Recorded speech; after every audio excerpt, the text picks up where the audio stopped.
જોરથી બોલો આજથી આ સંઘર્ષમાં એક થવાની સોગંદ ખાઉં છું।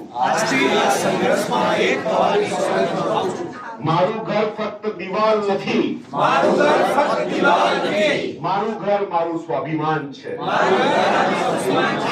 જે ઘરો તૂટી ગયા છે અને જે ઘરો તૂટવાના છે તે દરેક પીડિત સાથે હું ઊભો થવાનો છું।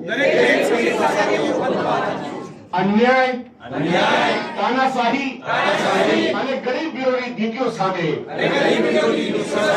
હું કદી ચૂપ નહીં રહું। મારો અવાજ, મારી હાજરી અને મારી હિંમત આંદોલનને મજબૂત બનાવશે। હું સોગંદ લઉં છું કે સત્ય, ન્યાય અને હક માટે લડીશ અને ગરીબના ઘરો બચાવીને જ શ્વાસ લઈશ। આપ સૌનો ખૂબ ખૂબ આભાર। बहुत बहुत शुक्रिया सर।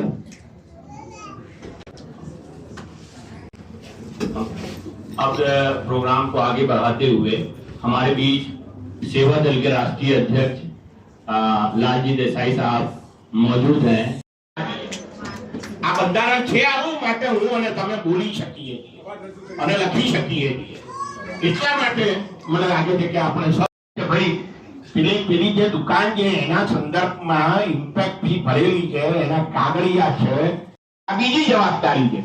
પણ આ પંચ ધર્મવીર પંચ એમ કહે છે કે એની ત્રીજી જવાબદારી છે તે કોના પ્રત્યેની જવાબદારી છે? તો કે એ લોકો પ્રત્યેની જવાબદારી હોય તો એ હેડ કોન્સ્ટેબલને જવાબદાર છે। એટલા અહેવાલો છે। એમાં ગુજરાતની ભાજપ સરકાર એ ગુજરાતના દલિતો, આદિવાસીઓ, મુસ્લિમો, ઓબીસો અને ગરીબ સમાજની સામે જાણે યુદ્ધ છેડી દીધી હોય એવી ક્રૂરતા ઉપર ઉતરી આવી છે। ગુજરાતમાં અને ભારતમાં અંદાજે 25 થી 30 કરોડ લોકોના મકાનો આજે પણ માથે છત નથી, મકાનો નથી।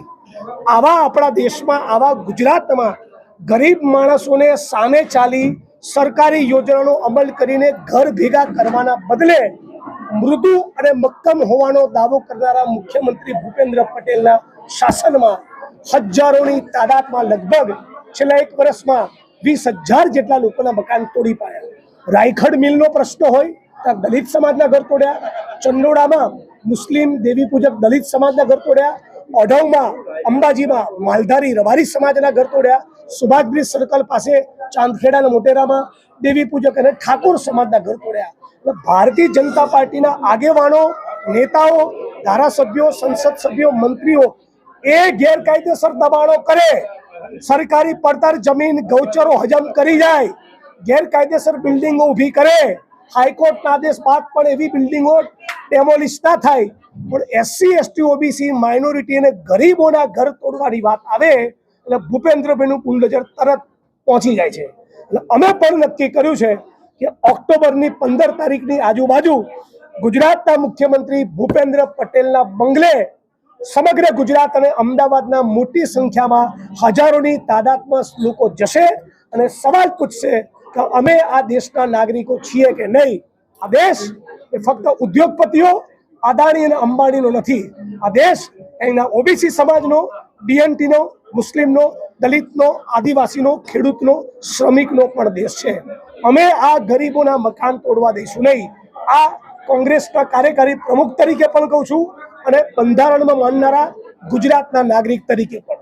સાથોસાથ 8 તારીખે વિધાનસભાનું સત્ર શરૂ થઈ રહ્યું છે ત્યારે અમદાવાદ શહેરના મારા શહેર પ્રમુખ સોનલબેન પટેલના નેતૃત્વમાં આ બધા ઝૂંપડાવાસીઓ જેમના ઘર તોડ્યા છે એ સેવાદળના અધ્યક્ષ લાલજીભાઈ અમે બધા સાથે મળી, નાગરિક સંગઠનો સાથે મળીને વિધાનસભા પણ લોકો પોતાની વેદનાને વાચા આપવા માટે પહોંચે એ કોલ પણ આજે મંચ ઉપરથી આપ્યો।